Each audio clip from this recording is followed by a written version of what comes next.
Hello students, welcome to smart study with me. हमारे इस channel में आपका स्वागत है। ये वीडियो कक्षा 6वीं के बच्चों के लिए बना है। आज हम लोग पूर्णांक संख्याएं के बारे में पढ़ेंगे। इसमें क्या क्या पढ़ेंगे हम लोग? पूर्णांकों की अवधारणा क्या है, पूर्णांकों को संख्या रेखा में कैसे शो करते हैं, पूर्णांकों को कैसे जोड़ते हैं या कैसे घटाते हैं, इसके बारे में हम लोग थोड़ा बहुत जानेंगे। इस पूर्णांक संख्याएं क्या है या उसके बारे में जानने के पहले हम थोड़ा पीछे चैप्टर्स में चले जाते हैं। तो शुरुआत में हम लोग पढ़े हैं प्राकृत संख्या। इसको हम लोग कक्षा 1 से या उसके पहले से भी गिनती सीखते हुए आ रहे हैं। तो गिनती सीखे थे जो हम लोग 1 2 3 4 5 सभी लोग सीखते हैं एक से। तो इसी गिनती की संख्या को हम लोग, उसका नाम हुआ है प्राकृत संख्या। 5वीं तक उतना नाम नहीं जानते थे, अब उसका 6वीं में नामकरण हो गया प्राकृत संख्या। किसी भी चीज को गिनते हैं, जो गिनती लिखते हैं, वो प्राकृत संख्या है।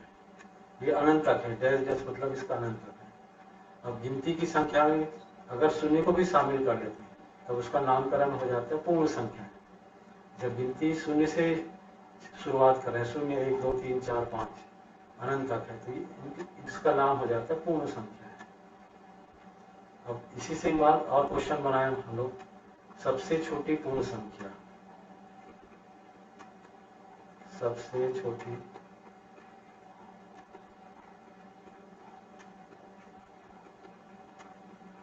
पूर्ण संख्या, इसका आंसर क्या होगा? 0। सबसे छोटी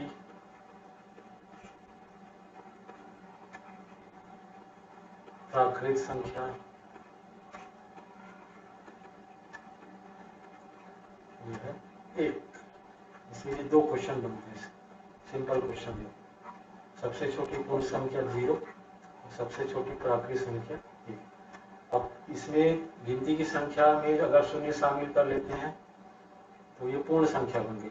मान लो ये गिनती की संख्या 1 2 3 4 5, ये डैश, इसमें शून्य शामिल हो गया, ये पूर्ण संख्या हो गया। और इसी में मान लो ऋणात्मक संख्याओं को शामिल कर लें, 1 ऋण 1 ऋण 2 ऋण 3 ऋण 4, तो ऐसी संख्याओं को हम लोग बोलेंगे पूर्णांक। पूर्णांक शब्द भी आता है, जो पूर्णांक संख्या, दोनों का मतलब यही है, पूर्णांक संख्याएं। जब धनात्मक, ऋणात्मक और शून्य तीनों शामिल हो, ऐसी संख्याओं को हम पूर्णांक संख्याएं बोलेंगे। अब जैसे यहाँ पर आया था धन 1, वहां जैसे 1 2 3 4, जैसे ये संख्याएं थी, ये पूर्णांक संख्याएं थी। इसको आप समझना है कि इसमें 1 लिखा हुआ, यहाँ कोई सा भी साइन नहीं, तो ये धनात्मक है। गणित की पुस्तकों में आप देखना, जहां भी संख्या लिखा है, अगर चिन्ह हमको पहचानना है, अभी तक तो 5th क्लास तक चिन्ह के बारे में कुछ था नहीं, तब इसको पहचाने, इसमें कोई चिन्ह नहीं मिला, हमेशा धनात्मक है सामने। और जहां ऋणात्मक है तो वहां हमेशा लिखा हुआ रहेगा, ऋण 1 ऋण 2 ऋण 3 ऋण 4। अब ये ऋण, जैसे धन 5, इसका मतलब क्या है? किसी के पास मान लो पुस्तक है, अभी धन 5 पुस्तक है बोला है, मतलब उसके पास 5 पुस्तकें हैं। या पेन बोला है, उसको पेन दर्शा रहा है, मान लो धन 10 दर्शा रहा है, उसके पास 10 पेन है, उसके हाथ में, ये धनात्मक का मतलब है भैया। जैसे रुपए है, कोई बोला मेरे पास कितने रुपए है? 1000 रुपए है, तो मात्र 1000 में लिख सकता है, या धनात्मक 1000 रुपए है। धनात्मक 1000 मतलब वो है उसके पास। और अगर दर्शाएं, मान लो हवाई जहाज है,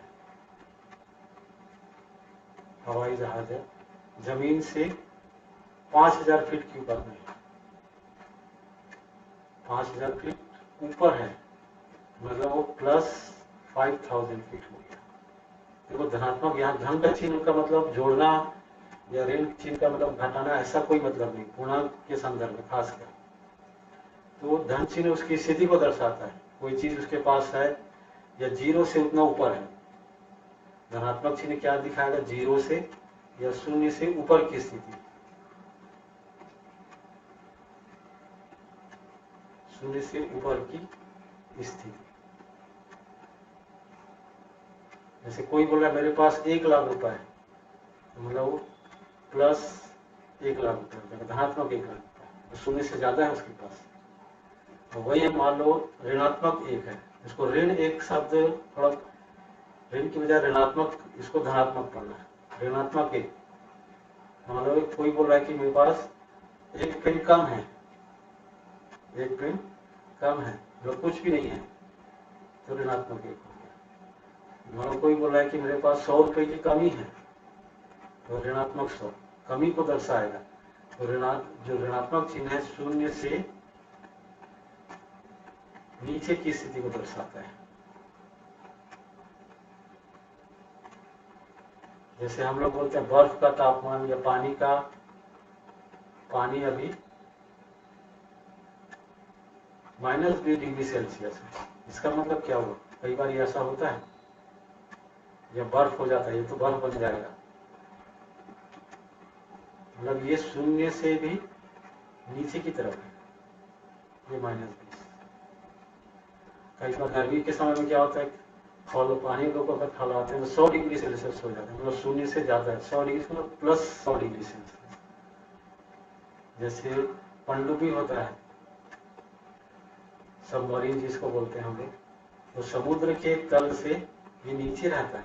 मान लो यहाँ बोल रहे 500 मीटर नीचे है, उसकी स्थिति कैसे दर्शाएंगे?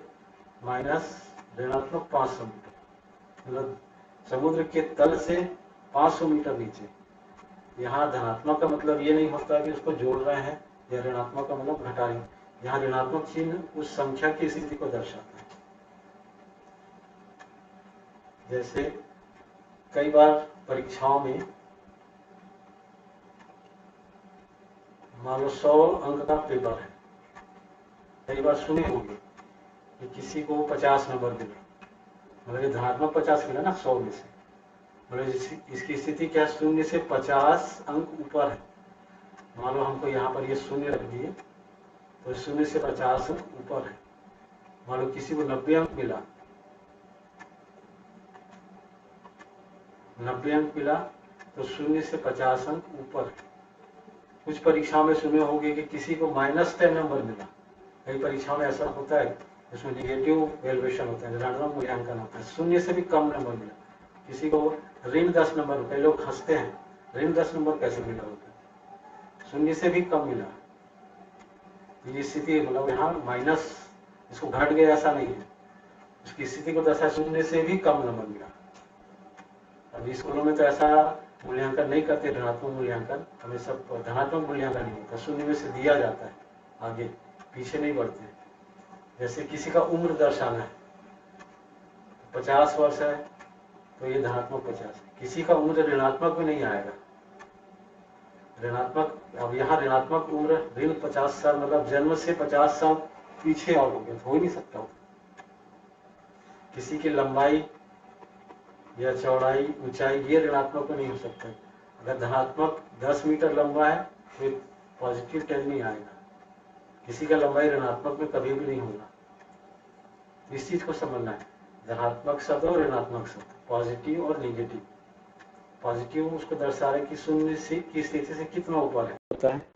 पूर्णांकों में आज हमने देखा कि धनात्मक और ऋणात्मक संख्याएं क्या है, इसका क्या महत्व है।